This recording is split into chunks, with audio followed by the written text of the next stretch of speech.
So when we think about the relationship between India and Israel, we tend to think about Prime Minister Narendra Modi on one side and Benjamin Netanyahu on the other. And there's a good reason why. But first, we need to put the Israel-India relationship in its historic context. Relations did not begin with Modi and Netanyahu. There were secret military deals since the early 60s, intelligence sharing and military training since the early 70s, and after 1992, India and Israel had diplomatic ties with Tel Aviv. But it's under Netanyahu and Modi that the relationship has reached new heights. As prime ministers, Modi and Netanyahu met for the first time on the sidelines of the UN General Assembly in New York in 2014. Just a few months after Modi had become prime minister, and just days after Israel's Operation Protective Edge that killed more than 2,000 people in Gaza had ended. But Modi met with Netanyahu anyway. Later, in 2017, Modi traveled to Israel, where both PMs were seen frolicking on the shoreline in Haifa, and the media began dubbing the relationship as a bromance. Both Indian and Israeli leaders also began referring to India and Israel as the two most ancient lands on earth after this meeting. It was during Modi's visit to Israel that India and Israel became strategic partners as well. They signed a raft of deals related to agriculture, water, and technology.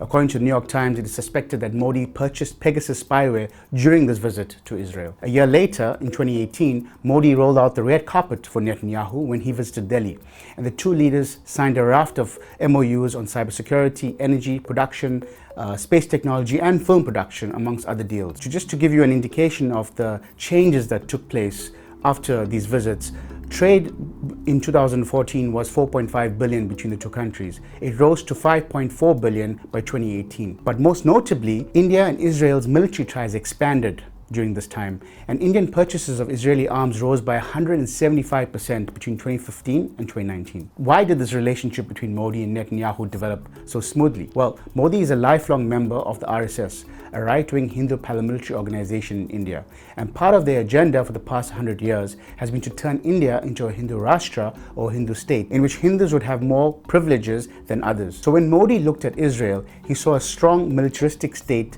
with an unapologetic religious identity. He saw a country that put Muslims in their place, and he saw a self-reliant nation when it came to military technology. And when he looked at Netanyahu, he saw a strong man that he wanted to emulate. Meanwhile, Israel had been waiting for India for decades to become a close partner, because having the world's so-called largest democracy as an ally is a big advantage for Israel. Netanyahu was so thrilled by the warming of ties, he even used photographs with Modi in his re-election campaign a few years later. For many Hindu nationalists and supremacists, Israel is the model they wish to replicate. And under Modi and Netanyahu, India is inching ever closer to becoming a version of Israel.